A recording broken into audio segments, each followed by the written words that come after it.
हमारे देश में बच्चों का भविष्य सच में मजाक बन चुका है। एक बच्चा पूरे साल मेहनत करता है, ना ठीक से सोता है, ना चैन से खाता है, दोस्तों से दूर, मोबाइल से दूर, हर दिन सिर्फ एक सपना के एग्जाम निकालना है। और फिर एग्जाम वाले दिन क्या होता है?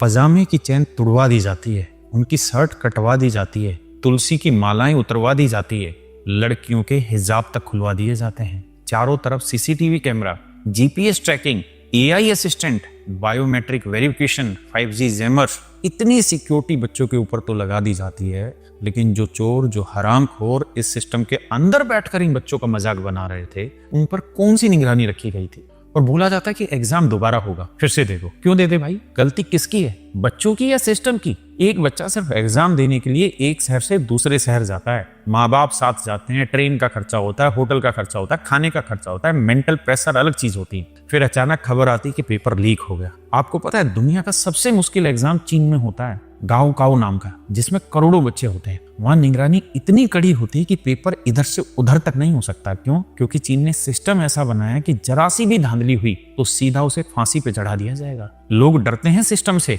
लेकिन हमारे यहाँ पेपर लीक होना बहुत नॉर्मल बात हो गई। कुछ दिन हंगामा होगा, जांच बैठ जाएगी, फिर सब शांत। भुगतता कौन है? गरीब और मिडिल क्लास का बच्चा। वही बच्चा जिसे कह दिया गया कि अगले 1 साल के लिए आपके घर में शादी हो तो सोने के गहने मत खरीदना, पेट्रोल डीजल बचाना है देश सेवा के लिए। अब इस एग्जाम को दोबारा करवाने में 300 से 400 करोड़ रुपए खर्च होंगे। ये पैसा कहां से आएगा? हमारी और आपकी जेब से ही तो आएगा। टैक्स भी जनता दे, परेशान भी जनता हो, सजा भी बच्चे भुगते हैं। और मजे कौन ले? ये हरामजादे सरकारी बाबू। बहुत बढ़िया भाई। एनटीए कहती है सीबीआई जांच करेगी, करवाइए जांच, लेकिन पहले अपना सिस्टम तो ठीक करवाइए। इतने बड़े देश की इतनी बड़ी परीक्षाएं और उन्हें संभालने वाली एजेंसी एनटीए में सिर्फ 25 मेंबर है, वो भी आधे डेपुटेशन पे आए हुए हैं। सरकारों के पास मुफ्त में बांटने के लिए बहुत कुछ होता है। बेरोजगारी भत्ता दे रहे हैं, महिलाओं को फ्री सिलेंडर बांट रहे हैं, फ्री बीज के नाम पे क्या नहीं करा इलेक्शन जीतने के लिए। चुनाव से 10 दिन पहले लोगों को 10-10 हजार रुपए दे दिए गए, लेकिन बच्चों का भविष्य सुरक्षित करने के लिए इनके पास कुछ नहीं है। याद रखिए, ये सिर्फ एग्जाम नहीं है, ये लाखों बच्चों की मेहनत है, उनके माँ बाप की उम्मीद है, और हर पेपर लीक